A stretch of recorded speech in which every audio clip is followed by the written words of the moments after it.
अध्यक्ष महोदय, मुंबईच्या दृष्टीने अतिशय महत्त्वाची आणि जिव्हाळ्याची ही लक्षवेधी आहे। मी जेव्हा नगर विकास मंत्री होतो तेव्हा गृहनिर्माण मंत्री आपले जितेंद्र आव्हाड होते आणि मला आठवतंय की नगर विकास विभागाच्या माध्यमातून किंबहुना गृहनिर्माण आपल्या खात्याच्या माध्यमातून जे या माडाच्या ज्या अति धोकादायक जुन्या मोडकळीस आलेल्या इमारती आहेत, या इमारतींचे उपकर प्राप्त इमारती आहेत, त्यांचा पुनर्विकास जलद गतीने झाला पाहिजे किंबहुना दुरुस्ती जलद गतीने झाली पाहिजे। मला आठवतं की ज्या वेळेस आपले गृहनिर्माण मंत्री माझ्याकडे यायचे, स्वतः फाईल घेऊन यायचे, मी त्यांना सांगितलं होतं तुम्ही या ताबडतोब या सर्व धोकादायक मोडकळीस आलेल्या इमारतींमध्ये कुठल्याही परिस्थितीमध्ये आपल्याला विलंब होता कामा नये। लोकांच्या जीवाशी निगडीत हा प्रश्न आहे आणि आल्या आल्या हातात मी सही करून द्यायचो। आवाडचं बरोबर आहे, 2:30ला पण केले मी सही।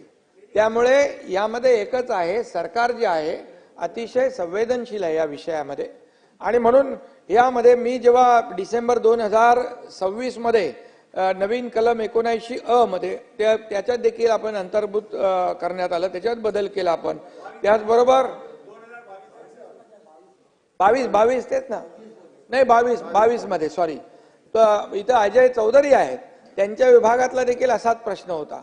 त्यावेळेस देखील मला वाटतं आपण 85 काहीतरी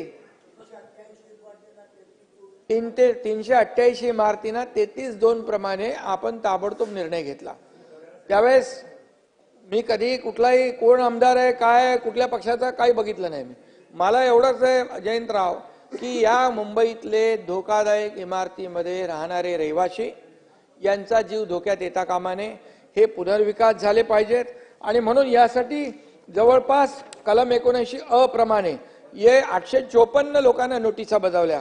त्यापैकी 596 लोकांच्या प्रकरणाची संख्या जी आहे त्याला आपण सुनावणी घेतली, त्याला आदेश दिले। त्याचबरोबर मालकांनी सादर केलेल्या पुनर्विकास प्रकल्पांची संख्या 67, तुम्ही हे आकडे दिले का? 67। मग मी बोलत नाही त्याच्यात। कॉमस्कोर नुसार आता isakal.com आहे देशातील नंबर 1 ची मराठी न्यूज वेबसाईट। प्रत्येक अपडेटसाठी isakal.com ला नक्की भेट द्या। आणि त्यामुळे उपनगरचा जो विषय आहे त्यामध्ये आतापर्यंत आपण बदल केलेले सांगतो मी, एक अजय नंतर बोला। यामध्ये आपण 33(7) मध्ये देखील आव्हाड साहेब 33(7) मध्ये पण तुम्ही मला सांगितलं बदल पाहिजे। आपण त्याच्यामध्ये इन्सेंटिव्ह 50% 80% इन्सेंटिव्ह केला आणि म्हणून आणि त्याचबरोबर 33(9) मध्ये इन्सेंटिव्ह 60% 100% केला। त्याचबरोबर 33(7) व 33(9) मध्ये क्लबिंग आपण करण्याचा निर्णय घेतला, बरोबर आहे। आणि त्यावेळेस देखील आपण त्यांना मान्यता दिली। उपनगरातील भाडे तत्वावरील इमारतींसाठी 33(7)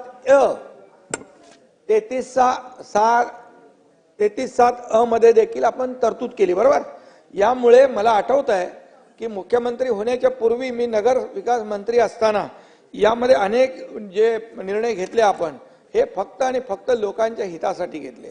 मुख्यमंत्री झाल्यानंतर मी आपल्याला सांगतो, मी आणि देवेंद्रजी आणि अजितदादा आम्ही बसल्यानंतर एक मुंबईचा सारासार विचार करता यामध्ये उपकर प्राप्त सेस इमारती आहेत, नॉन सेस आहेत, त्याचबरोबर बीडीडी आहेत, म्हाडाच्या इमारती आहेत, इतर SRAच्या प्रकल्प रखडलेले प्रकल्प 20-20, 25-25 वर्ष रखडले प्रकल्प, बिल्डर काम करत नाही, त्यांना भाडं मिळत नाही, ते लोक कुठे गेलेत? बदलापूरला, कोण नालासोपाराला गेलाय, कोण वसईला गेलाय, कोण कुठे गेलाय, त्यांचा आत्ता पत्ता नाही। आणि अशा परिस्थितीमध्ये आम्ही सगळी यादी तयार करायला घेतली। यामध्ये जे 15, 20, 25 वर्षापासून जे रखडलेले प्रकल्प आहेत, मग हे बिल्डर सोडून गेले, मग याला काय मार्ग काढायचा? मग आम्ही असं ठरवलं जयंतराव, म्हाडा आणि SRA तर आहेच, पण MMRDA, BMC, CIDCO, MSRDC, Mahapreet या सगळ्या संस्थांना एकत्र करून आम्ही ठरवलं तुम्ही 2 प्रकल्प घ्या, हे रखडलेले प्रकल्प तुम्ही पुढे करा, यांना भाडं द्या। आणि याचं एक उदाहरण आपल्याला सांगतो, चेंबूरमध्ये आपलं रमाबाई आंबेडकर नगर 17,000 घरांचा प्रकल्प आहे। मी त्यांना सांगितलं, SRAला बोलवलं, म्हाडाला बोलवलं, SRAचा आहे, आणि नंतर MMRDAला बोलवलं आणि तो प्रकल्प टेक ओव्हर करायला सांगितलं। 65 कोटी रुपये आम्ही जाऊन भाडं वाटलं। लोकांना कधीच वाटलं नव्हतं की आम्हाला भाडं मिळेल परंतु आपण याच्यासाठी हा निर्णय घेतला की त्यांना भाडंही नाही, ते बाहेर काही लोक मरून गेले आणि म्हणून त्या ठिकाणी आपण त्याचा पुनर्विकास करतोय. आणि मुंबईतले जे SRA चे प्रकल्प रखडलेले आहेत, मुंबईचे म्हाडाचे उपनगरातले जे काही ज्या इमारती धोकादायक झालेल्या आहेत, या इमारतींचा देखील क्लस्टर डेव्हलपमेंट, म्हणजे एक स्टँड अलोन बिल्डिंग उभी केली तर त्याला काही मिळणार नाही, त्याला काही फॅसिलिटी मिळणार नाही, त्याला अम्युनिटी मिळणार नाही, ओपन स्पेस मिळणार नाही. म्हणून त्याचं क्लस्टर करून या ठिकाणी त्याला ओपन स्पेस मिळेल, त्याला गार्डन मिळेल, त्याला अम्युनिटी मिळेल. या सगळ्या गोष्टीचा विचार करून आपण क्लस्टरचा निर्णय घेतला. आणि तुम्हाला मी सांगतो, आवाडीकडे आहेत त्या ठाण्यामध्ये देखील आपण क्लस्टरचा निर्णय घेतला, त्याला आपण किती संघर्ष केला. आणि त्यावेळी आता 5-7 ठिकाणी क्लस्टरच्या प्रकल्पाला आम्ही सुरुवात केलेली आहे.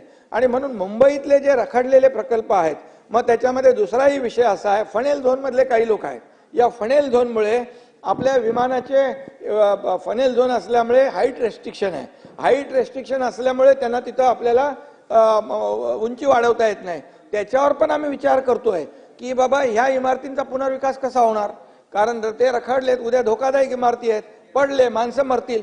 मग त्यावेळेस देखील मी स्वतः सेक्रेटरीना सांगितलं की जरी आपल्याला यांना हाईट रेस्ट्रिक्शन असेल तरी समजा 20 माळे ते बांधणार असतील आणि जर त्यांना 10च माळे बांधता येतील तर 10 माळ्याचे जे उर्वरित 10 माळे आहेत त्याचा आपल्याला त्यांना कन्स्ट्रक्शन TDR देता येतो का, नियमामध्ये आपल्याला ते बसवता येतं का, आणि मग ते पैसे घेऊन त्याच्या म्हणजे नो लॉस नो प्रॉफिट, आणि मग त्याच्यामधून त्या इमारतीचा पुनर्विकास होईल असा देखील आम्ही विचार केला आहे. तो देखील आम्ही अंतिम टप्प्यात आणलेला आहे. त्याचबरोबर ज्या सोसायट्या आहेत, जे मालक सोडून गेले त्यांनी डीम कन्व्हेन्स केला नाही, मग राहिले सोसायटीचे लोक बांधणार कसे, प्रीमियम तर जास्त होता. मग जयंतराव आम्ही प्रीमियम तो 5% आणला, 15%चा प्रीमियम 5%वर आणला, जेणेकरून सोसायटीतले रहिवासी जे आहेत ते घरं बांधतील आणि त्यांचा पुनर्विकास करतील. यासाठी जे आम्ही आता या ठिकाणी हे निर्णय घेतलेले आहेत, त्यामुळे आता आपण दुसरी हाऊसिंगची एक नवीन पॉलिसी देखील करतोय. त्यामध्ये नवीन पॉलिसी धोरण जे करतोय त्याच्यामध्ये परवडणारी घरं, त्या महत्वाचा भाग त्यात ठेवलाय. परवडणारी भाड्याची घरं हे पण आपण ठेवलेलं आहे. वुमन वर्किंग हॉस्टेल, ज्या आपल्या लाडक्या बहिणी काम करतात, नोकरी करतात त्यांच्यासाठी. त्याचबरोबर गिरणी कामगारांसाठी आहे ना, तुम्हाला माहित, तुम्ही सुरुवात केली होती त्याची आवड. गिरणी कामगार आहेत. त्याचबरोबर स्टुडंट हॉस्टेल, जे लोक इथे येतात शिकायला पण भाड्याने त्यांना घर परवडत नाही. आणि त्याचबरोबर या मुंबईतले डबेवाले जे सेवा देतात, या सगळ्यांचा अंतर्भाव या नवीन गृहनिर्माण धोरणामध्ये आम्ही करतोय. आणि त्यामुळे एकंदरीत सारासार विचार करता आमचा उद्देश एवढाच आहे की रखडलेल्या SRA प्रकल्प, रखडलेल्या धोकादायक इमारतींचं क्लस्टर, ह्या सगळ्या बाबतीमध्ये आम्ही हा निर्णय घेतोय. आणि त्यासाठी तुम्ही जसं योगेशजी सांगितलं की एक बैठक घेऊन संबंधित जे आमदार आहेत यांच्याबरोबर एक बैठक घेऊन आपण हा मुंबई उपनगर सगळे बोलू आपण वरून. आणि आपण याच्यामध्ये एकच आहे की मुंबईच्या बाहेर हा फेकले गेलेला मुंबईकर जो आहे त्याला पुन्हा मुंबईमध्ये घर मिळालं पाहिजे, अशी आमची भूमिका आहे. पुन्हा मुंबईमध्ये आला पाहिजे. आणि म्हणून यावर युद्ध पातळीवर आपण काम करतोय. आणि त्यामुळे एक बैठक आपण करू, त्याच्यामध्ये सगळे काही जे बदल करायचे आहेत. आता जे बदल केलेत हे बदल कशासाठी केलेत, हे बदल त्या बिल्डिंगची फिजिबिलिटी आणि व्हायबिलिटी वाढली पाहिजे म्हणून आपण केलेत. त्यामुळे जिथं जिथं कायद्यामध्ये बदल करायचे आहेत, युनिफाईड DCPR मध्ये, तेव्हा मी नगरविकास मंत्री होतो, अनेक बदल केले. त्यामुळे खूप मोठ्या प्रमाणावर पुनर्विकासाचा मार्ग मोकळा झाला, जो बंद होता, कोणी येत नव्हतं. ते फ्लॉवर बेड, स्टेअरकेस, अमकं तमकं, इंच लोक बिल्डर ते लढवायचे. मग त्यावेळेस आम्ही पूर्णपणे काय त्याला म्हणतो प्लिंथ एरियावर आम्ही त्याच्यामध्ये FSI वाढवून दिला. बोला ठीक आहे, तुम्ही शेवटी तुम्ही जे बिल्डिंग बांधाल त्याचा फायदा जो आहे सर्वसामान्य लोकांना झाला पाहिजे, एंड युजर जो कस्टमर आहे त्याला झाला पाहिजे, ही भूमिका आम्ही ठेवली आहे. आणि त्यामुळे मला वाटतं जे नियम बदल केलेत आपण, आणखी काही आपल्याला बदल करावे लागतील ते देखील तुम्ही सुचवले तर मी योगेशजी, तुम्ही आणखी आपल्याला पुनर्विकास हा आपल्या सगळ्यात महत्त्वाचा विषय आहे.